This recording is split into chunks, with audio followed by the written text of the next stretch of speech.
Our story begins in the Holy Lands of Blessed Isles. There, in a fishing village, young Yorick was raised. But he was unlike all other children.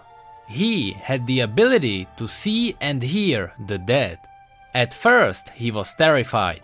Whenever someone in the village died, Yorick would stay awake all night waiting for the new visitor to appear.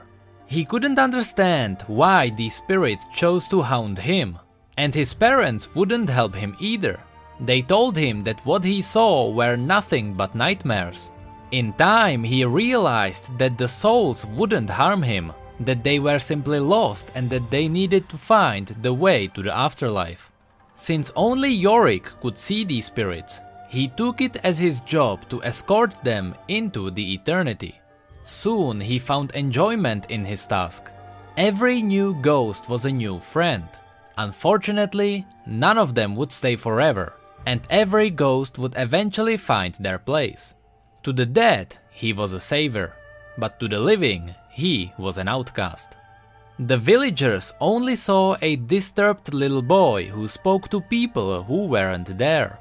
Tales of Yorick's vision soon spread beyond the village, and drew the attention of a small order of monks who lived at the heart of the Blessed Isles. Few of them traveled all the way to Yorick's village, with an offer to join their faith. With no surprise, Yorick agreed to journey to their monastery, and there he learned the ways of the Brethren of the Dusk and the true significance of their work. Every monk was equipped with a spade as a symbol of their duty to keep souls in their place. Each of them also wore a vial of water from the Blessed Isles' sacred spring. These were the tears of life, and they represented the monk's duty to heal the living. Yet, no matter how he tried, Yorick could never gain the acceptance of the other monks. To them, he was a tangible proof of things that should only be known through faith. Their whole lives they were trying to listen to the dead, but even without training, Yorick could do so much more. Perhaps as an act of jealousy, Yorick was shunned by his brothers and he found himself alone again.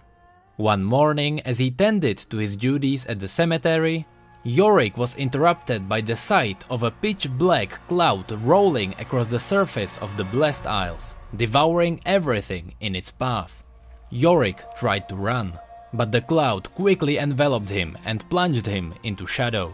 All around Yorick, living things began to wither and twist, corrupted by the foul magic in the black mist.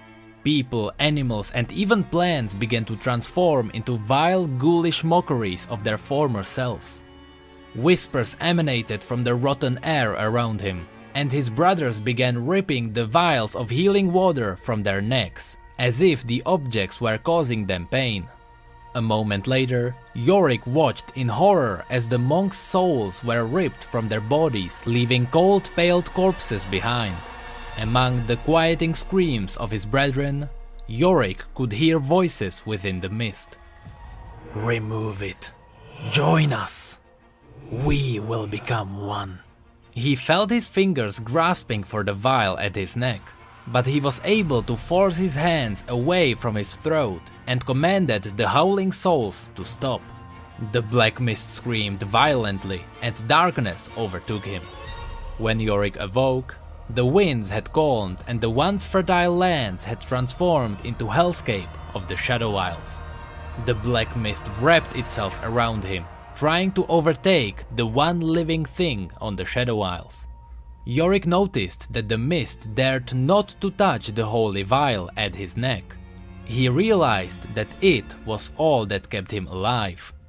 During the following days, Yorick wandered around trying to find other survivors, but everywhere he went, he witnessed wretched spirits rising from the bodies of the dead.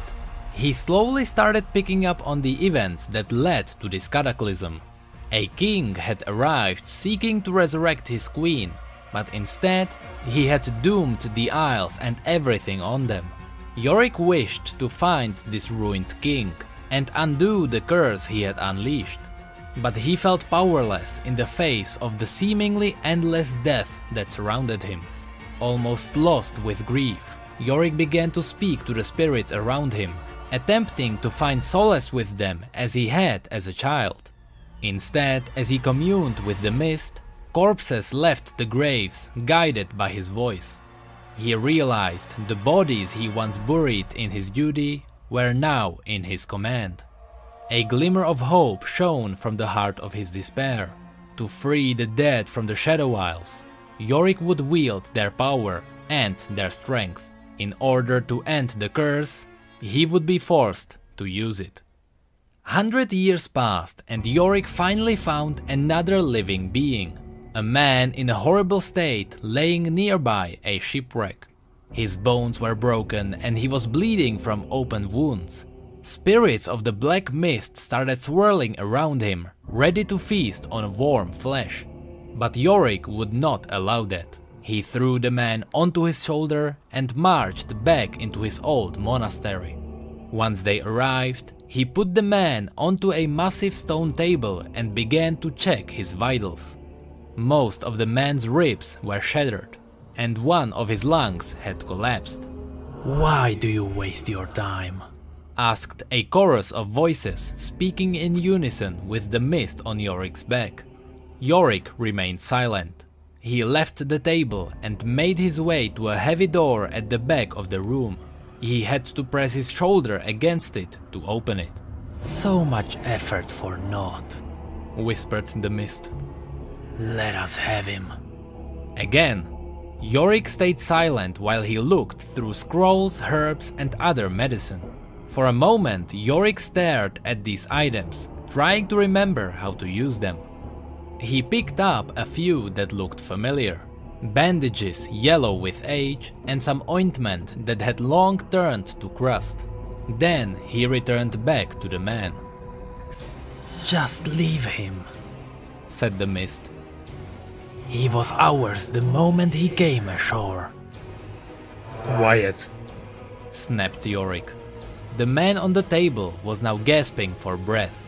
Knowing he had little time to save him, Yorick tried to bind his wounds, but the rotten bandages fell apart as quickly as he could apply them. The man grabbed Yorick's hand in agonized desperation. Yorick knew there was only one thing that could save the man's life: the holy vial hanging around his neck.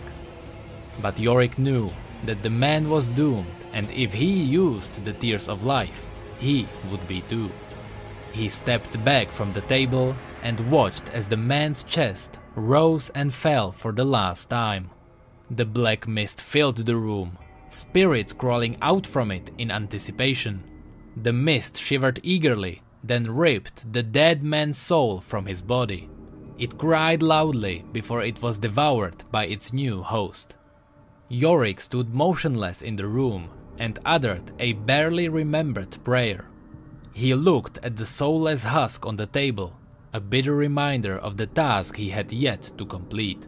While the curse of ruination remained, anyone who would come to these isles would suffer the same fate. He had to bring peace to these cursed islands, but after years of searching, all he had found were whispers about a ruined king. He needed answers. With a single motion of Yorick's hand, a tiny portion of mist poured into the man's body. A moment later, it rose from the table. It could see, it could hear, and it could walk. "Help me," said Yorick. The body shambled out through the halls of the monastery. It continued onward past countless rows of graves until it disappeared into the mist.